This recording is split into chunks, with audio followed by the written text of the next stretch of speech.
এরে নবীর উম্মতের দল, একটা বেতের বাড়ি যদি কেউ হাতে দেয় সহ্য করতে পারি না। আমার নবী বলেন, কেউ যদি গুনাহ নিয়ে কবরে যায়, ওই গুনাহগার যখন কবরের মধ্যে যাবে, দুইজন ফেরেশতা প্রশ্ন করার জন্য যখন আসবে, তখন ওই কবরে কেউ নাই। হাজার মন মাটি বুকের উপরে চাপা দিয়ে শুয়ে থাকবি রে মুমিন। ডানেও মাটি, বামেও মাটি, অন্ধকার কোনো বাতিও নাই। ওই সময় ফেরেশতা প্রশ্ন করার জন্য যখন কবরের মধ্যে চলে আসবে, এক নাম্বার প্রশ্ন, রবের পরিচয় দাও। যদি বান্দা রবের পরিচয় নিয়ে দুনিয়াতে চলে, তখন জবাব দিবে রব্বি আল্লাহ, আমার রব হলেন আমার আল্লাহ। ফেরেশতারা বলবে ওমা দীনুকা, ওই বান্দা যদি দ্বীন ও ইসলামের সাথে জীবনে আমল করে, জবাব দিবে দীনিয়াল ইসলাম। এরপরে প্রশ্ন করবে ওমান হাদার রাজুলুল্লাযী বুইসা ফীকুম, ওই যে ব্যক্তি মুহাম্মদ রাহমাতুল লিল আলামিনকে ইশারা করে বলবে চিনো এই ব্যক্তিকে। যদি দুনিয়াতে নবীর সাথে সম্পর্ক গড়ে যায়, তখন বলবে হাদা মুহাম্মাদুর রাসূলুল্লাহ সাল্লাল্লাহু আলাইহি ওয়া আলিহি ওয়াসাল্লাম।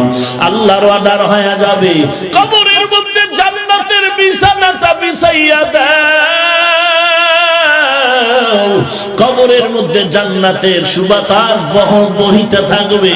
আর যদি কপাল বড় খারাপ হয় রে যুবক, গুনাহগার হয়ে যদি অন্ধকার কবরে যাও, আল্লাহর কসম করে বলি, নবীর কথা মিথ্যা মনে করিও না।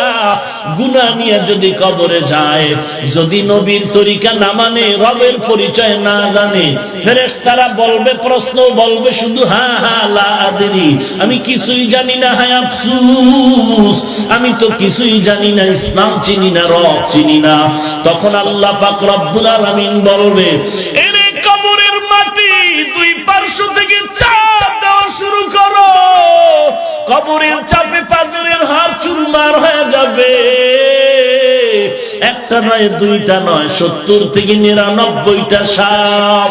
কবর হবে জাহান্নামের আগুনের গর্ত। ওরে জমিন থেকে 9 কোটি 30 লক্ষ মাইল উপরে সূর্য, এরপর গরম লাগে রাতের বেলা, সূর্য নাই, গরম সহ্য করতে পারো না রে বাবা। ওই অন্ধকার কবরে গেলে জাহান্নামের আগুন কেমনে সহ্য করবি? পাও দুটো যদি আগায় দাও রে যুবক, পায়ে হাত রেখে বলি আর গুনাহ করিও না। আল্লাহর দরবারে নিজের গুনার কথা স্মরণ করে আল্লাহকে কম গোপনে ডাক দিয়া ক্ষমা চাই। ওয়া ইন্নাল ফুজ্জারা লাফি জাহিম, নেক আমলওয়ালারা জান্নাতে যাবে, গুনাহগারেরা জাহান্নামে যাবে।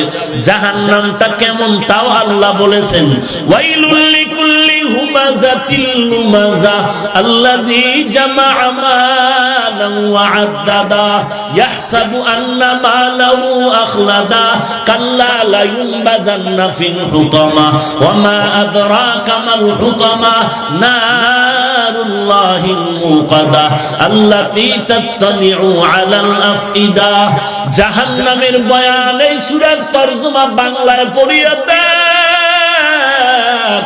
আলহাকুমুত তাকাসুর হাত্তা যুরতুমুল মাকাবির কাল্লা সাওফা তা'লামুনা সুম্মা কাল্লা সাওফা তা'লামুন ইযা যুলজিলাতিল আরদু জিলজালাহা ওয়া আখরাজাতিল আরদু আসকালাহা ওয়া ক্বালাল ইনসানু মা লাহা আরাআইতাল্লাযী ইউকাযযিবু বিদ্দীন ফাযালিকাল্লাযী ইয়াদউল ইয়াতীম ওয়া লা ইয়াহুয্যু আলা তাআমিল মিসকিন।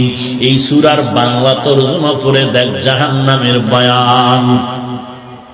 আল্লাহর জাহান্নামটা কেমন? আল্লাহ বলেন এটা আমার আগুন।